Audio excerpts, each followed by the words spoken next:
स्वागत है दोस्तों आप सभी का फिर से एक नई वीडियो में। दोस्तों आज की इस वीडियो में हम लोग देखने वाले हैं 18 और 20 फरवरी इकोनॉमिक्स के पेपर के लिए क्लास 12 का मॉडल पेपर 2025 का फुल सॉल्यूशन। ठीक है, मॉडल पेपर में हम लोग देखेंगे कैसा क्वेश्चंस आपके एग्जाम में पूछा जा रहा है, मॉडल पेपर में कैसा क्वेश्चंस है। तो आप लोग वीडियो पर अंत तक बन रहिए। चलिए हम लोग क्वेश्चंस को सॉल्व करते हैं। ठीक है, सबसे पहले दोस्तों आपको मॉडल पेपर में 30 गो एमसीक्यू क्वेश्चंस है और आप सभी का 22 गो सब्जेक्टिव क्वेश्चंस है। तो सारा का निपटारा हम लोग करें, आप लोग टेंशन बिल्कुल मत लीजिए। दोस्तों सबसे पहला क्वेश्चन आपसे आपके एग्जाम के लिए मॉडल पेपर में पूछा गया है, उत्पादन संभावना वक्र का ढाल होता है। तो अगर आप लोग एक चीज अगर आप लोग याद रखिएगा तो उत्पादन संभावना जो वक्र का जो ढाल होता है, ठीक है, ये आपका बाएं से दाएं की ओर होता है। क्या होता है? बाएं से दाएं की ओर, यानी कि लेफ्ट टू राइट की ओर। तो ऑप्शन नंबर ए इसका हो जाए बिल्कुल सही और सटीक आंसर। इसके बाद दोस्तों 2 नंबर क्वेश्चन से सीमांत उपयोगिता को ज्ञात किया जा सकता है। तो सीमांत उपयोगिता को अगर आप लोगों को ज्ञात करना है तो ये कैसे ज्ञात होता है? तो दोस्तों यहाँ पर टोटल यूटिलिटी, ठीक है, बटे में टोटल क्वांटिटी को लेकर के, ठीक है, मतलब कि जितना आप लोग क्षमता रखते हैं और जितना उसकी क्वांटिटी इकाइयाँ हैं उससे दोस्तों सीमांत उपयोगिता की क्या की जाती है? ज्ञात की जाती है। इस प्रकार से ऑप्शन नंबर ए हो जाएगा। आगे देखिएगा 3 नंबर, नीचे दी गई रेखा चित्र में मांग की लोच क्या है? तो यहाँ पर जो रेखा में मांग की लोच आपको बताना है। सबसे पहले दोस्तों तो यहाँ पर 2 एरो का इस प्रकार से निपटारण किया गया है। एक तरफ आपको कीमत रखा गया है, एक तरफ आपको मांग रखा गया है। और जो लोच दिया गया दोस्तों इस प्रकार से दिया गया, ऊपर से नीचे की ओर। और इस प्रकार की लोच में दोस्तों अगर आपसे पूछी जाए, क्या पूछी जाए कि आप सभी का रेखा चित्र का जो मांग की लोच क्या होगा, तो इसका जो मांग की जो लोच हो जाएगा वो आपका होगा इकाई लोचदार। ठीक है, इकाई लोचदार यानी कि 1 के बराबर आपका हो जाएगा। ठीक है जी, 1 से ज़्यादा, 1 से ज़्यादा हो जाएगा, 1 से ज़्यादा। चलिए आगे बढ़ते हैं 4 नंबर। आगम को निर्गत में परिवर्तन करने की प्रक्रिया को क्या कहते हैं? आगम को दोस्तों निर्गत में जो भी परिवर्तन करता है इसको हम लोग उत्पादन कहते हैं। क्या कहते हैं? उत्पादन। तो ऑप्शन नंबर 4 हो जाएगा इसका करेक्ट आंसर। 5 में कहता है किसी परिवर्तित साधन एल और औसत उत्पादन ज्ञात करने का सूत्र क्या होता है? ठीक है, प्रतिवर्ती साधन दोस्तों एल दिया गया है और औसत साधन आपको ज्ञात करना है। तो हमको जो सूत्र लगेगा औसत साधन is equal to Q upon L. Q क्या है? क्वांटिटी है, और एल क्या है? तो आप सभी का प्रतिवर्ती साधन है। तो इस तरह से जो ऑप्शन नंबर होगा ए इसका हो जाएगा बिल्कुल सही और सटीक आंसर। इसके बाद अगर आप लोग आगे बढ़ेगा 6 नंबर, तो पूर्ति के नियम को निम्नलिखित में से कौन सा फलन प्रदर्शित करता है? तो पूर्ति के नियम को दोस्तों supply is equal to function P प्रदर्शित करता है। पी मतलब प्राइस। ठीक है, ऑप्शन नंबर ए हो जाएगा। इसके बाद 7 नंबर क्वेश्चन देखिएगा, निम्नलिखित में से किसने कीमत निर्धारण प्रक्रिया में समय तत्व का प्रस्तुत किया है? दोस्तों कीमत निर्धारण को लेकर समय तत्व का विचार कौन किया है? तो ये आप सभी को अर्थशास्त्री का नाम बताना है जो कि दोस्तों मार्शल ने किया था। तो ऑप्शन नंबर सी हो जाएगा। इसके बाद 8 नंबर क्वेश्चन कहता है एकाधिकारी मूल्य विभेद की महत्वपूर्ण शर्त क्या है? एकाधिकार में दोस्तों मूल्य विभेद का महत्वपूर्ण जो संबंध है, महत्वपूर्ण जो शर्त है वो क्या होता है?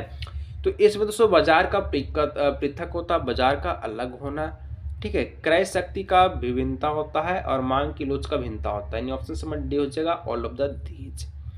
9 नंबर दोस्तों क्वेश्चंस करता है प्रतिस्पर्धा रहित बाजार में मांग का लोच क्या होता है?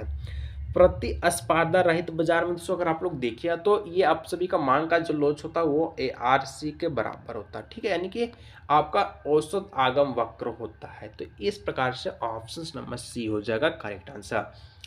इसका अगर आप लोग आगे देखिएगा कि द जनरल थ्योरी ऑफ, ठीक है, एम्प्लॉयमेंट इंटरेस्ट एंड मनी नाम पुस्तक जो है लेखक कौन है? तो इनका लेखक कौन है? तो इनका जो लेखक था वो आपका मार्थल्स था, मार्थल्स। ठीक है, ऑप्शन नंबर बी हो जाएगा, जो कि 1936 में लिखा था। ठीक, आप लोग याद रखिएगा।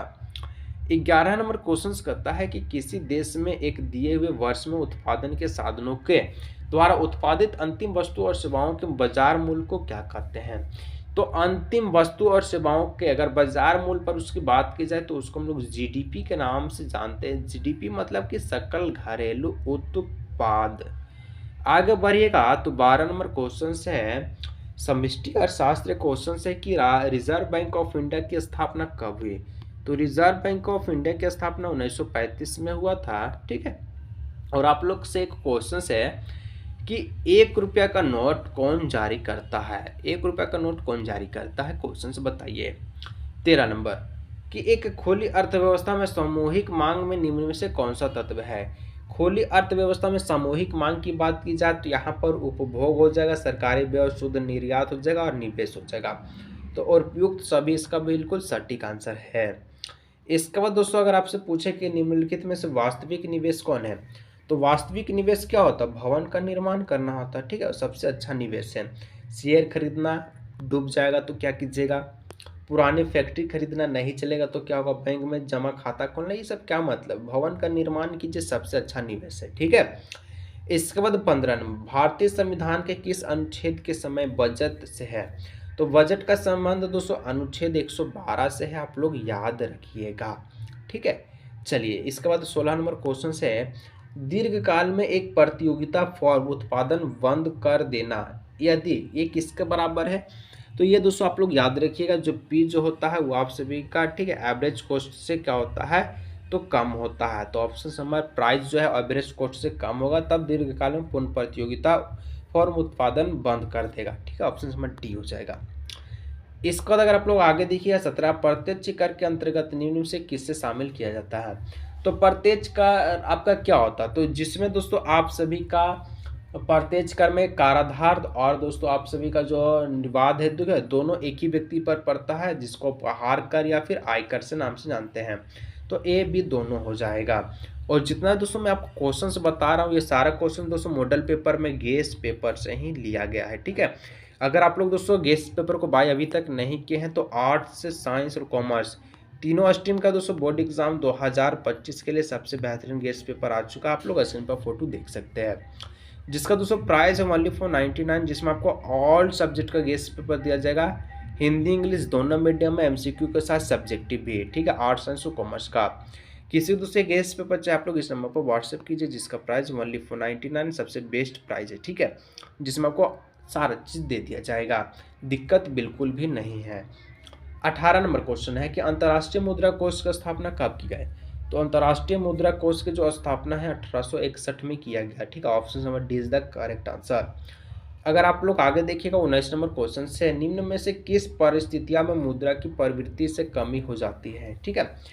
कमी कब होगा, तो आप लोग कमी एक ही चीज पे होगा, बैंक दर से कमी होगा। तो ऑप्शन नंबर ए हो जाएगा, ठीक है, इसका बिल्कुल सटीक और सही आंसर, ठीक है। चलिए आगे बढ़ते हैं हम लोग नेक्स्ट क्वेश्चंस के रूप में 20 नंबर। भारत में दोस्तों वित्तीय वर्ष की काला अवधि होता है। तो वित्तीय वर्ष दोस्तों 1 साल का होता है, आप लोग याद रखिएगा 1 साल, ठीक है। तो आप लोग इसको मना लीजिए, 1 दिसंबर से 1 जनवरी 1 साल हुआ, या फिर 1 जुलाई से 30 जून 1 साल हुआ, या 1 अप्रैल से 31 मार्च तक आपका 1 साल हुआ। देखिए 1 साल तो हो जाएगा, लेकिन वित्तीय वर्ष में दोस्तों कालावधि भारत का जो होता है वो आपसे का 1 अप्रैल से लेकर 31 मार्च तक आपको याद रखना है, ठीक है। इसका अगर आप लोग आगे देखिएगा 21 नंबर पूंजीवादी अर्थव्यवस्था के संबंध निम्नलिखित में से कौन सा कथन से है।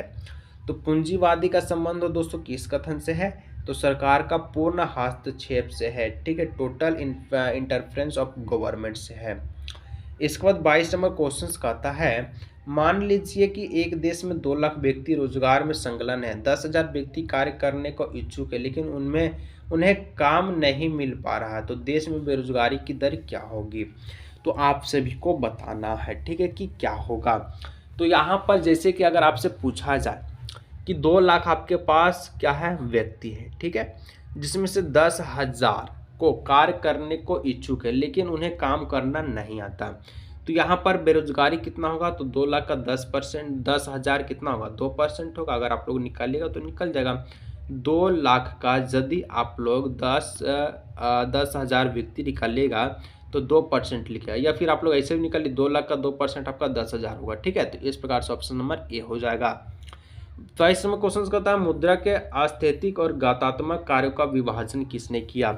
तो दोस्तों ये विभाजन जो किया था उसका नाम था आपका रेगनर फ्रिस। ठीक है, रेगनर फ्रिस ने ही, ठीक है, समष्टि और विशिष्ट अर्थशास्त्र का क्या किया, तो निपटारण, सॉरी समष्टि विशिष्ट कहाँ, ठीक है, ये आपका पॉल एंजिन ने किया था। ठीक है, आस्थेतिक और गातात्मक कार्य का विभाजन। चलिए 24 नंबर क्वेश्चन है कि आय के वृत्ताकार प्रभाव मंडल में विक्रेता से क्रेता की और वस्तु और सेवाओं का प्रभाव को क्या कहा जाता है। तो दोस्तों विक्रेता से क्रेताओं की वस्तु और सेवाओं का जो प्रभाव है इसको हम लोग कहते हैं, क्या कहते हैं, तो वास्तविक प्रभाव कहते हैं। ठीक है, ऑप्शन नंबर बी हो जाएगा एक्चुअल फ्लो। 25 मुद्रा ने दूर किया, मुद्रा किसको दूर किया, तो वस्तु विनिमय की कठिनाइयों को दूर किया, तो ऑप्शन नंबर डी हो जाएगा। इसके बाद 26 नंबर है कि आय के संतुलन स्तर पर, आय के संतुलन स्तर पर क्या होता है। संतुलन स्तर की बात की जाए, संतुलन मतलब कि बराबर, संतुलन मतलब कि बराबर बराबर। ठीक है, चाहे आय की बात की जाए, मांग की लोच की बात की जाए, कीमत की बात की जाए, तो जहां पर आपको बराबर ऑप्शंस में दिखेगा वही आपका करेक्ट आंसर होगा। यहाँ पर देखिए ऑप्शंस में बराबर है, फिर कम है, अधिक है, फिर कोई संबंध नहीं, तो बराबर ऑप्शन नंबर 1 में दिख गया, तो ऑप्शन नंबर 1 इसका हो जाएगा सही आंसर। इसके बाद 27 नंबर कहता है कि निम्नलिखित में से विनिमय का एक सबसे अच्छा माध्यम कौन है। तो विनिमय का सबसे अच्छा माध्यम मुद्रा है, मनी है, आपको पता है।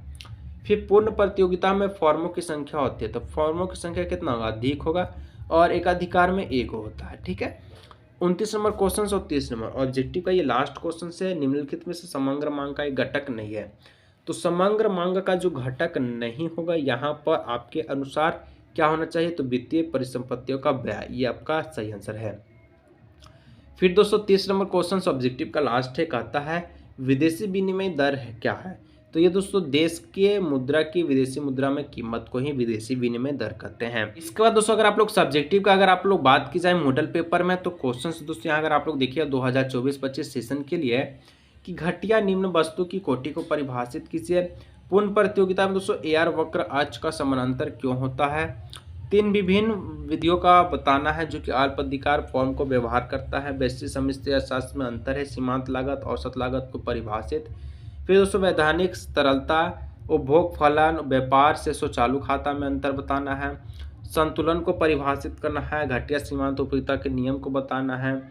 बाजार संतुलन से आपको क्या समझते हैं, जीडीपी के बारे में बताना है, जीएनपी के बारे में आपको बताना है, संतुलन कीमत के बारे में बताना, बाजार की परिभाषा देना है 4 गो तत्व के आधार पर। ठीक है, फिर आपको देखिए यहाँ पर देखना है कि पूंजीवाद अर्थव्यवस्था का महत्वपूर्ण विस्तार, चित्र के माध्यम से वास्तविक प्रभाव का मौद्रिक प्रभाव में अंतर बताना है।